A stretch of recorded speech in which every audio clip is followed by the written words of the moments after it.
Technology develop کر سکے. تو اس کے لیے تو اور بہت چیزیں آسان ہونی چاہیے تھی, لیکن یہ فریکچر تھا. ہماری ڈیفنس پروڈکشن کئی دفعہ ایک جو نیوکلیر ٹیکنالوجی ڈیولپ کر رہی تھی اس کی کوئی پرائیویٹ سیکٹر سے کنیکشن نہیں تھی. امریکہ کے اندر جو ساری گروتھ ہوئی ہے پرائیویٹ سیکٹر میں وہ کنیکٹ ہوئی ہے ان کی ڈیفنس پروٹیکشن سے, اور ملے ہوئے ہیں وہ اکٹھے, تو وہ پاس آن کرتے ہیں ایک دوسرے سے, گین کرتے ہیں. تو ہمارا کوئی کنیکشن نہیں تھا. پھر دوسرا کہ جو انڈسٹری کی اور جو ایکڈیمیا کی جو لنکیجز تھی وہ بھی نہیں تھی, کیونکہ ساری دنیا میں یہ کنیکٹڈ ہوتے ہیں. آکسفورڈ یونیورسٹی میں انڈسٹریز کنیکٹڈ ہوتی ہیں ویریس کالجز سے اور فیکلٹیز سے, اور اسی طرح پھر وہ دونوں ایک دوسرے کو بینیفٹ کرتی ہیں. یہاں ہم گریجویٹس پروڈیوس کرتے ہیں, بیچارے بے روزگار پھر رہے ہوتے ہیں کیونکہ کنیکشن ہی نہیں ہے ان کا انڈسٹری کے ساتھ یا جو پاکستان کی نیڈز ہیں. تو یہ بھی دوسری چیز بہت صحیح ڈائریکشن کے اوپر آپ نکل گئے ہیں, کیونکہ جس طرح فواد چودھری نے کہا اصل چیز تو ایک ملک کبھی بھی صرف کاٹن بیچ کے, یا جس طرح ملیشیا ایک وقت پہ پرائمری پروڈکٹس ربر اور ٹن بیچ رہا تھا, اس سے تو کبھی وہ ایک قوم نہیں اوپر جا سکتی.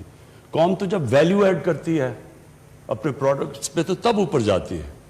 تو چھوٹا سا سنگاپور اگر اس کی 300 ارب ڈالر سے زیادہ ایکسپورٹس ہیں اور ہم 22 کروڑ کے لوگ اور ہماری 25 ارب ڈالر کی اگر ایکسپورٹس بھی ہیں, تو اس میں ایک بڑا غلط ڈائریکشن پہ پاکستان نکلا ہوا ہے.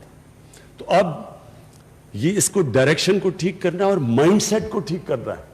جو ہمیں چیلنج آ رہا ہے گورنمنٹ ڈپارٹمنٹس کو بتانا ہے کہ آپ کا کام ہے کہ اس ڈائریکشن پہ جو بھی ایکسپورٹ انڈسٹری جو بھی ایکسپورٹس کی طرف جا رہا ہے, جو انڈسٹریلائز پاکستان کو کرنا چاہتا ہے, ویلتھ کریشن کی طرف جاتا ہے, ساری گورنمنٹ ڈپارٹمنٹس کو اس کی مدد کرنی چاہیے. ایف پی آر کو مدد کرنی چاہیے. جو باقی ہماری جتنے بھی جس کو ریڈ ٹیپ کہتے ہیں, وہ بجائے ان کی مدد کرنے کے رکاوٹیں ڈال دیتے ہیں ان کے راستے میں, کیونکہ مائنڈ سیٹ ابھی تک وہی سوشلسٹ مائنڈ سیٹ ہے کہ پروفٹ میکنگ کو کرائم سمجھا جاتا ہے. وہ 70s میں مجھے ابھی بھی یاد ہے کہ جو 70s کے پولیٹیشنز تھے ان میں ایک ہمارے ساتھ بھی آئے,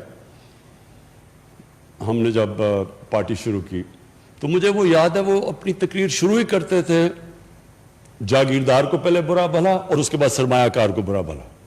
تو اگر سرمایہ کاری نہیں ہوگی, انویسٹمنٹ نہیں ہوگی, تو ملک آگے کیسے بڑھے گا, ویلتھ کریشن کیسے ہوگی. جو ہمارا گورنمنٹ کی جو ہم کوشش کر رہے ہیں, آپ مائنڈ سیٹ چینج کر رہے ہیں, یہ ویلتھ کریشن, ایک ملک کے اندر انویسٹمنٹ ہو, بزنس چلے, باہر سے لوگ آئیں. جو ہمارے سب سے بڑا پاکستان کا ساسا اوورسیز پاکستانی ہے. لوگ اس چیز کو سمجھتے نہیں ہیں کیونکہ لوگوں کا انٹریکشن ان سے نہیں ہے.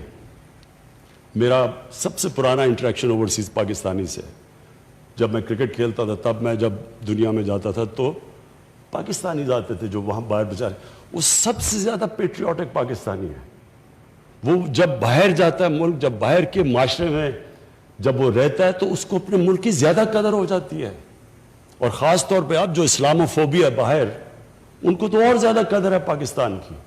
ہم تو وہ خوش قسمت ملک ہیں, اگر ہم اپنی انوائرمنٹ ٹھیک کر دیں, اگر ہم ریسیپٹیو ہو جائیں, تو سب سے زیادہ اس ملک کو جو بینیفٹ کرے گا وہ اوورسیز پاکستانیز ہیں. ان کا سکلز ہیں, ان کے پاس ہر چیز میں ایکسپرٹیز بیٹھی ہوئی ہے باہر, زبردست انٹرپرینرز باہر بیٹھے ہوئے ہیں, ہر ایریا میں پروفیشنلز بیٹھے ہوئے ہیں.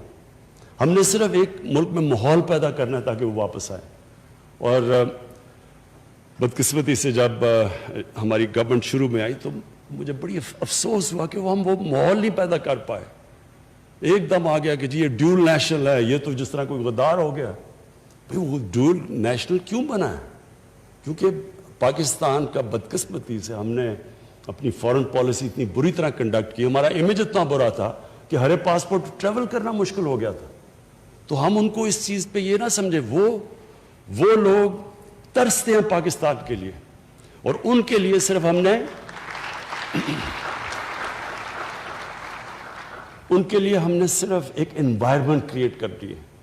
اور جو ان کے پاس کیپٹل ہے, جو انویسٹمنٹ ہے, کسی کو یہاں اندازہ نہیں ہے کہ جس طرح کی وہ انویسٹمنٹ کر سکتے ہیں اس ملک کے اندر. اس کے بعد ہماری جو لنکیج ہے چائنا کے ساتھ وہ ہمارے لیے بہت بڑی اس ملک کے لیے بہت بڑا ایسٹ ہے. لیکن نمبر 1 ہمارا ایسٹ اوورسیز پاکستانی ہے. اور اس کے لیے پھر سے میں کہتا ہوں کہ ساری گورنمنٹ ڈپارٹمنٹس کو ہم جو اب کوشش کر رہے ہیں مائنڈ سیٹ چینج کرنے کا کہ جب تک ہم اس ملک میں اپنی ایکسپورٹس بڑھائیں گے نہیں, جب تک کہ ہم یہ جو سٹینٹس امپورٹ سبسٹیوشن نہیں کریں گے, اپنے ڈالرز نہیں بچائیں گے, جب تک ہمارے پاس ایک ڈالر کا سرپلس نہیں ہوگا, ہم تو پھر اسی وشس سائیکل میں ہر تیسرے سال کے بعد IMF کے پاس جانا پڑے گا, کیونکہ ہماری امبیلنس ہو جائے گا, ٹریڈ امبیلنس یا کرنٹ اکاؤنٹ امبیلنس. اچھا جی, میں آپ کیونکہ مجھے موقع کم ملتا ہے آج کل اسٹوڈنٹ سے بات کرنے کا, تو یہ بڑا ضروری ہے میں آپ سے جو اپنا یہ ایکسپیرئنس شیئر کروں, کیونکہ میرے پاس شاید وہ ایکسپیرئنس ہے جو دنیا میں بڑے کم پاکستانیوں میں بہت کم لوگوں میں ہے, کہ دونوں ایک پاکستان کا ایکسپیرئنس اور ایک پھر میری بڑی ایک طویل عرصہ گزارا مغربی معاشرے میں, اور اس کو بڑا کلوزلی اندر سے اس کو آبزرو کیا, اور پھر میری ایکسپیرئنس اسپورٹس مین کا علیحدہ, پھر ایک پورا ایک ادارہ بنانا, اسکریچ سے کھڑا کرنا پورا ہاسپٹل, اور اس کے لیے جو فنڈ ریزنگ, اور وہ ایک اور ایکسپیرئنس تھا, اور پھر تیسرا پالیٹکس میں ایکسپیرئنس جو کہ سب سے یونیک ایکسپیرئنس تھا, کہ ایک اپنی پارٹی بنا کے اور یہاں پہنچنا. تو جو میں آپ کو اپنے ایکسپیرئنس سے جو سب سے امپورٹنٹ چیز آپ کے لیے جو میں آپ کو ایک لیسن دینا چاہتا ہوں جو آپ کے لیے بڑا کام آئے گا, وہ سب سے امپورٹنٹ چیز یہ ہے کہ انسانوں کو اللہ نے جب اشرف المخلوقات بنایا تو ایک چیز سمجھ جائیں کہ انسان کے پاس وہ پوٹینشل ہے جو کسی اور اللہ کی مخلوق کے پاس نہیں ہے. جب اللہ نے فرشتوں کو کہا کہ انسان کے سامنے جھکو, تو وہ بڑا ریلیونٹ آپ کے لیے سمجھنا ہے کہ اللہ نے جب شیطان نے نہیں جھکا تو اللہ نے تب کہا کہ میں نے ان کو وہ پاور دی ہے جو تمہیں بھی نہیں دی, جو وہ نالج دی ہے. نالج پاور ہوتی ہے. تو کہ ہم اپنے پوٹینشل کو پہچانتے نہیں ہیں, ہم اپنے آپ کو انڈر سیل کرتے ہیں, ہم اپنی جو ویژن ہے جو زندگی کی اس کو اتنی محدود کر لیتے ہیں کہ اپنا ہی پوٹینشل کو کیپ کر دیتے ہیں, ہم اپنے اوپر لمیٹیشنز لگا دیتے ہیں, اور ہم اللہ کی وجہ جس طرح مولانا رومی نے ایک دفعہ کہا کہ جب اللہ نے آپ کو پر دیے ہیں کیوں چونٹیوں کی طرح زمین پہ رینگ رہے ہو. اللہ نے آپ کو وہ پوٹینشل دیا ہے جو اپنی زندگی میں کوئی 5-10% پہ پہنچتا ہے. تو امپورٹنٹ چیز یہ ہے کہ یہ آپ نے پوٹینشل کو کیسے ریئلائز کرنا ہے, کیسے آپ نے اپنے پورے جو اللہ نے آپ کو صلاحیتیں دی ان پہ کیسے پہنچنا ہے. تو اس کے جو نمبر 1 ریکوائرمنٹ ہوتی ہے کہ آپ کی ویژن کیا ہے زندگی کی, آپ کیا بننا چاہتے ہیں, اور یہی پھر ایونچولی ملک پہ بھی ٹرانسلیٹ ہوتی ہے کہ ملک کیا بننا چاہتا ہے. کیا وہ کسی نے کہا جی ایشین ٹائیگر بننا چاہتے ہیں, ایشین ٹائیگر تو کوئی ایک ویژن نہیں ہونی چاہیے ملک کی. تو ڈیفائن کریں پہلے کہ آپ ایک انسان کیا بننا چاہتا ہے, اور جب آپ یہ فیصلہ کرتے ہیں کہ آپ کیا بننا چاہتے ہیں وہ ڈیفائن کرے گا کہ آپ کا پوٹینشل کیا ہے. مثلا میں جب کرکٹ کھیلتا تھا تو میرے سے بڑے زیادہ ٹیلنٹڈ لڑکے تھے, لیکن وہ جب ٹیسٹ ٹیم میں آتے تھے تو وہ سمجھتے تھے کہ بس انہوں نے زندگی میں اچیو کرنا تھا وہ کر لیا, وہ ادھر ہی رک جاتے تھے. کئی کھلاڑی جو بہت زبردست کھلاڑی تھے, جیسے انہوں نے کرکٹ چھوڑی, کرکٹ میں بڑی چیزیں سیکھتا ہے. دیکھیں آپ مقابلہ سیکھتے ہیں, اسپورٹس میں سیکھتے کیا ہے, اسپورٹس میں اسٹرگل کرنا سیکھتے ہیں. کوئی بھی اوپر نہیں پہنچ سکتا جب تک ایک بڑے پروسیس سے نہ گزرا ہو, محنت نہ کی ہو اس نے. تو جب آپ اوپر پہنچ جاتے ہیں اور آپ ریٹائر ہو گئے, اب جب ریٹائر ہوتا ہے انسان تو کیا اس کا مطلب بس وہ ساری زندگی اب کرکٹ کی باتیں کرتا رہے, تو اس کا وہی پوٹینشل ختم ہو گیا. لیکن اگر اس نے سیکھ لیا اسٹرگل کرنا, تو میری کنٹینشن ہے وہ کسی بھی پروفیشن میں کوئی بھی کام کرنا چاہے وہ کر سکتا ہے, کیونکہ وہ بیسکلی اس کو ایک چیز سمجھ آ گئی کہ زندگی میں اوپر جاتے کیسے انسان. اور اس لیے ہر چیز کے اندر آپ خود ڈیفائن کر سکتے ہیں کہ میں کیا بننا چاہتا ہوں. اس لیے ایک چیز یاد رکھنا کہ انسان کا جو پوٹینشیل ہے وہ لمٹ لیس ہے. آپ جو چاہتے ہیں بن سکتے ہیں, اور اپنی سوچ چھوٹی نہ رکھیں. جو سب سے چھوٹی سوچ ہوتی ہے, جو ویژن ہوتی ہے, وہ پیسہ بنانا ہے. میں اپنی زندگی میں بڑے قابل, اپنی یونیورسٹی میں بھی ملا, ایچ ایس این میں بھی بڑے قابل لڑکے تھے, لیکن وہ کیوں زیادہ اوپر نہیں گئے؟ مطمئن ہو گئے مٹیریل کمفرٹ سے. جو مٹیریلزم جس کی صرف ویژن یہ اس پہ رک جاتی ہے کہ میں نے پیسہ بنانا ہے, میں نے کمفرٹ کرنا ہے, یہ بڑی چھوٹی ویژن ہوتی ہے.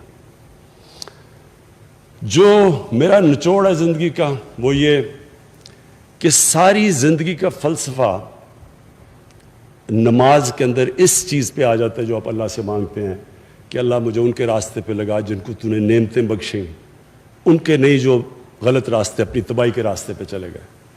یہ جو اللہ کہتا ہے نا 5 وقت نماز پڑھو, یہ بھی بائی دا وے میں نے بڑی لیٹ اپنی زندگی میں اس چیز کو سمجھا. یہ ہے زندگی کا آپ کا فلسفہ, کیونکہ جب آپ اس کے اوپر غور کریں گے تو کس کو اللہ نے نعمتیں بخشی؟ اپنے پیغمبروں کو, سب سے زیادہ جو ان کے حبیب تھے نبی صلی اللہ علیہ وسلم, ان کو نعمتیں بخشی. تو کیا ان کی زندگی آسان تھی؟ کمفرٹیبل زندگی تھی؟ بڑی مشکل زندگی تھی.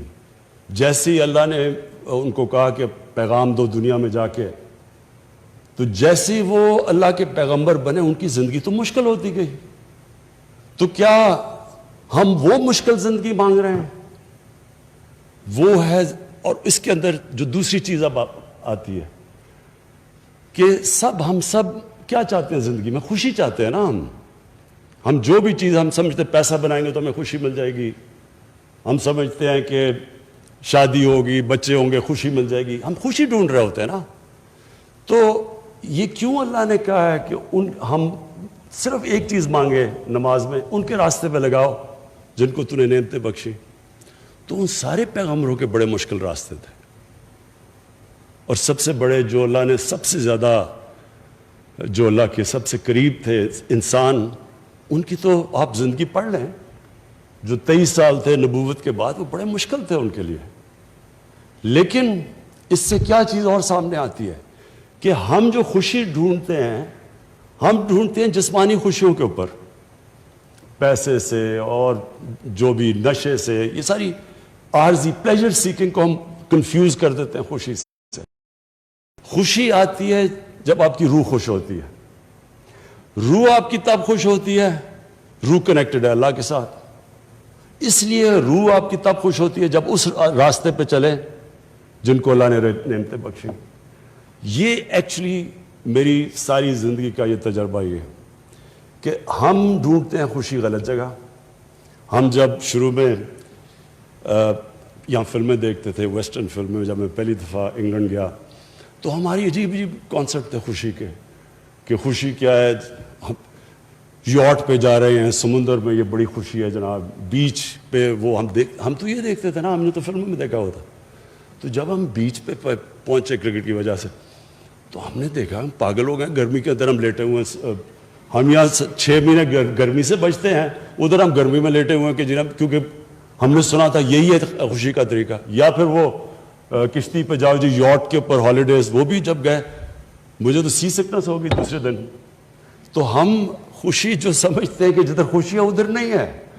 خوشی آپ کو ملتی ہے جب آپ کی روح خوش ہوتی ہے. اور روح خوش میری کب ہوئی؟ کیونکہ مجھے تو کرکٹ میں سب سے زیادہ اپنے جب میں کھیلتا تھا اللہ نے مجھے وہ کامیابیاں دی جو اس وقت تو کسی کو نہیں ملی تھی.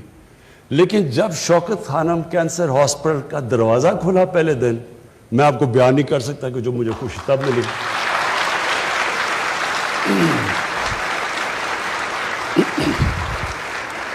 کہنے کا میرا مقصد یہ ہے کہ دیکھیں خوشی اللہ دیتا ہے, کیونکہ آپ کی روح جب خوش ہوتی ہے اس کا مطلب آپ صحیح راستے پہ ہیں. تو یہ یاد رکھیں کہ یہ جو ہم سارا وقت خوشی ڈھونڈتے ہیں وہ سارا فلسفہ ادھر ہے کہ اللہ ان کے راستے پہ لگا جن کو تو نے خوشیاں دی، ان کے نے جو غلط راستے پہ چلے گئے. یہ آپ کو قرآن بار بار کہتی ہے جائزہ لو، اپنی زندگی کا دیکھو، ہر جگہ اللہ کے اشارے ہیں. جتنا آپ اس کے اوپر کانسنٹریٹ کریں گے کہ وہ آپ کو شو کرے گا کہ آپ کا راستہ کیا ہے، جو آپ کا قبلہ کیا ہے، زندگی کا مقصد کیا ہے. دو چیزیں سائنس آپ کو کبھی نہیں بتا سکے گی کہ اس دنیا میں آنے کا مقصد کیا ہے اور جب ہم مرتے ہیں تو اس کے بعد ہمیں کیا ہوتا ہے. اس کی صرف اور صرف آنسر اللہ نے جتنے بھی دنیا میں اپنے مذہب دیے ہیں انہی کے اندر صرف آنسر ہے. کسی سائنس میں نہیں اس کی آنسر. اور وہ اس کے اوپر وہ سارا فلسفہ ختم ہو جاتا ہے اس چیز کے اوپر کہ اللہ ان کے راستے پہ لگا جن کو تو نے نعمتیں بخشی. آپ سب کے لیے جو سب سے امپورٹنٹ چیز ہے کہ آپ کی ویژن کیا ہے. یہ ڈٹرمن کرے گا آپ کا پوٹینشیل کتنا ہوگا، کدھر تک آپ دنیا میں پہنچیں گے. نمبر 2، جتنی آپ کی بڑی ویژن، اونچی ویژن ہوگی اتنی آپ کو مشکلوں کا سامنا کرنا پڑے گا.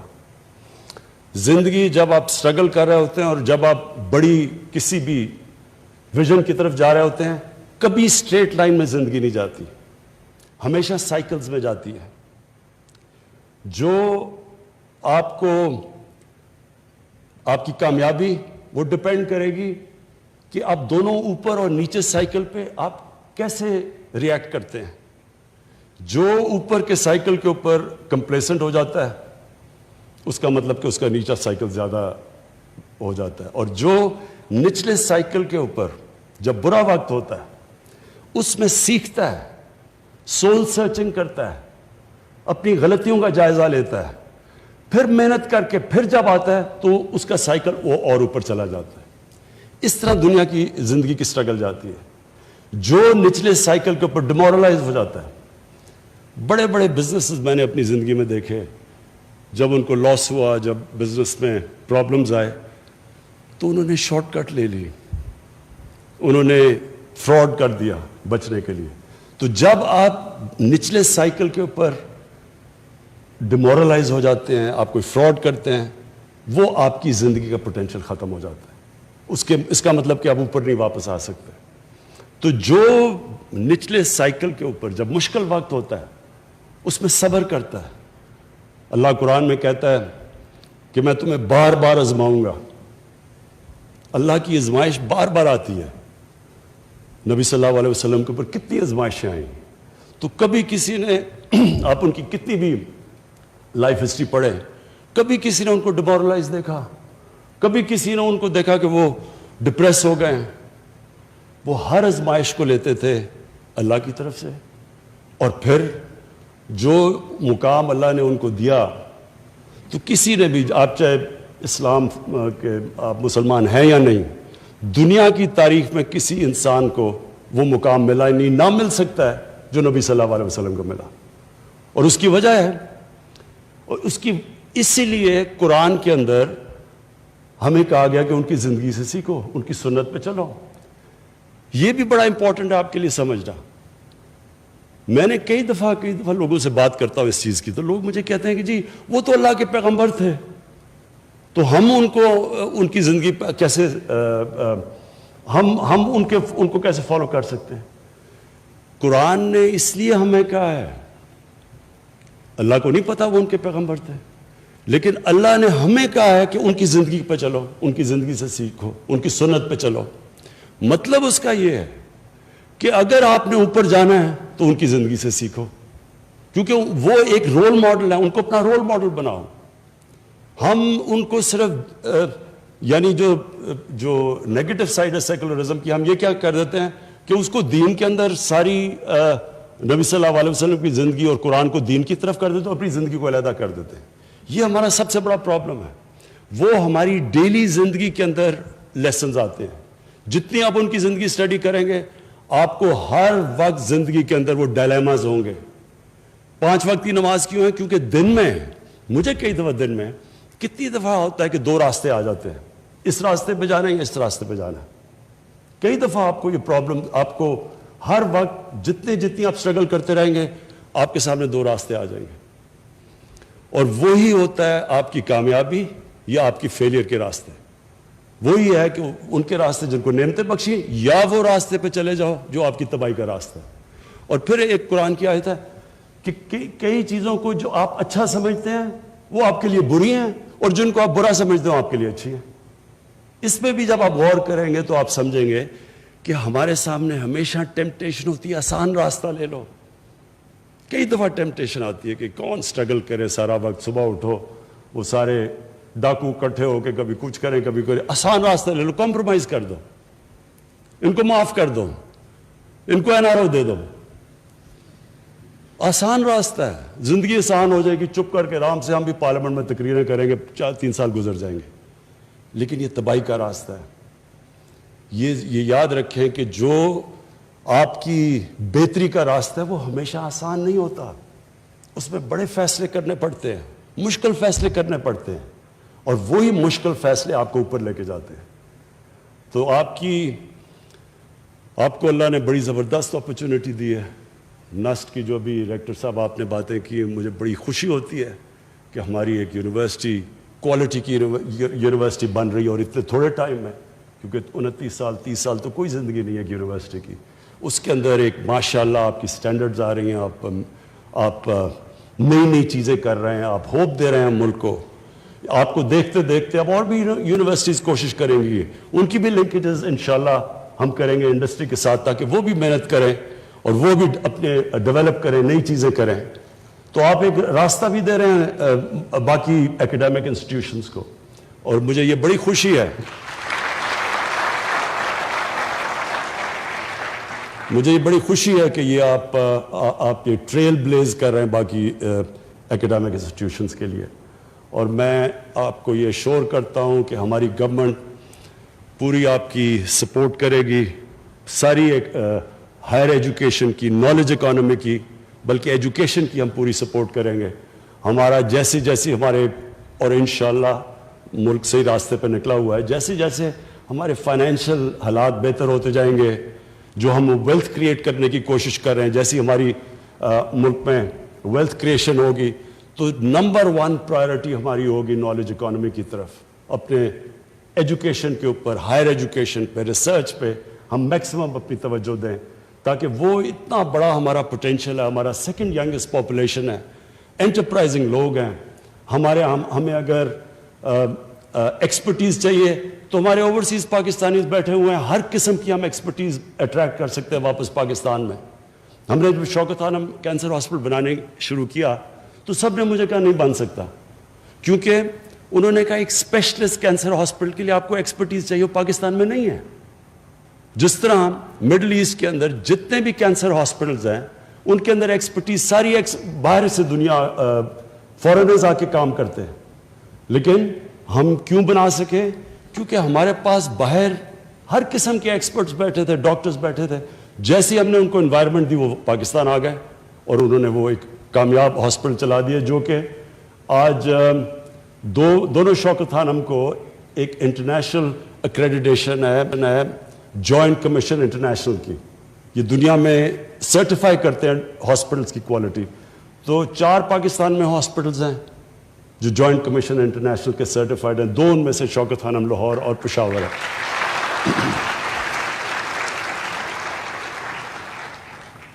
میں پھر سے جی آپ کو مبارک بھی دیتا ہوں، اور آخر میں میرا لاسٹ ورڈ آپ سب کے لیے، اپنے اسٹوڈنٹس کے لیے یہ ہے کہ دیکھیں، جب میں کرکٹ کھیلنے گیا پہلی دفعہ انگلینڈ، 18 سال کا تھا میں، تو ہمارے سینئر پلیئرز نے ہمیں کہا کہ، اور ان دنوں میں تو نئی آزادی ملی تھی نا، تب تو بڑا انفلوئنس تھا کلونیلزم.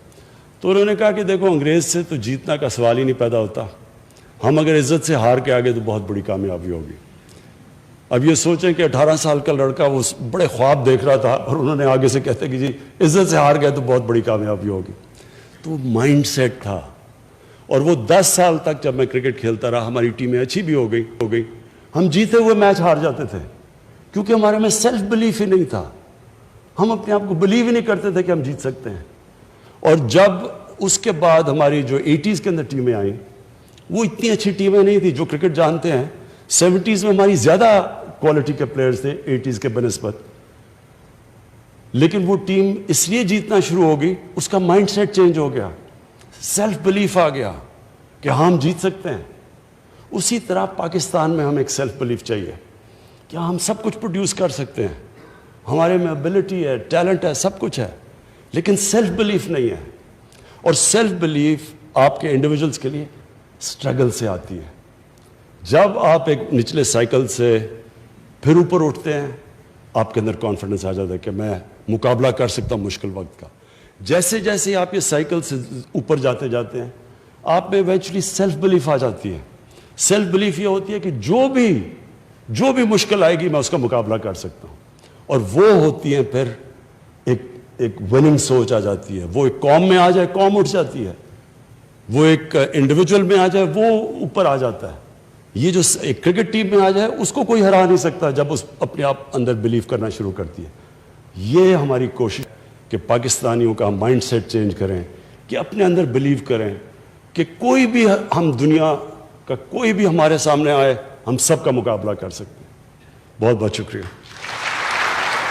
وزیر اعظم عمران خان نسٹ یونیورسٹی کی تقریب سے خطاب کر رہے تھے. انہوں نے کہا کہ پاکستان سمیت دنیا میں سب سے زیادہ لوگ دل کے امراض سے مرتے ہیں. پاکستان میں اسٹینٹ کی تیاری ایک خوشائن چیز ہے. مقامی سطح پر کارڈیک اسٹینٹ کی تیاری ہم میں اہم پیش رفت ہے. ماضی میں حکومتی کردار اور ڈائریکشن کا فقدان تھا. انہوں نے کہا کہ ڈالر زیادہ باہر اور ملک میں کم آئیں تو کوئی ملک خوشحال نہیں ہو سکتا. ساتھ ہی ساتھ انہوں نے کہا کہ ترقی کے سفر میں منزل اور سمت کا تعین بہت ضروری ہے. تجارتی خسارہ معیشت پر بہت بڑا بوجھ ہے. عمران خان کی جانب سے کہا گیا کہ ہر کچھ عرصے بعد ہمیں IMF کے پاس جانا پڑتا ہے. بدقسمتی سے اداروں میں کوارڈینیشن کی کمی نظر آئی ہے. انہوں نے کہا کہ ڈالر کم آئیں گے تو روپیہ کرے گا اور گرے گا بھی اور پھر مہنگائی بھی ہوگی.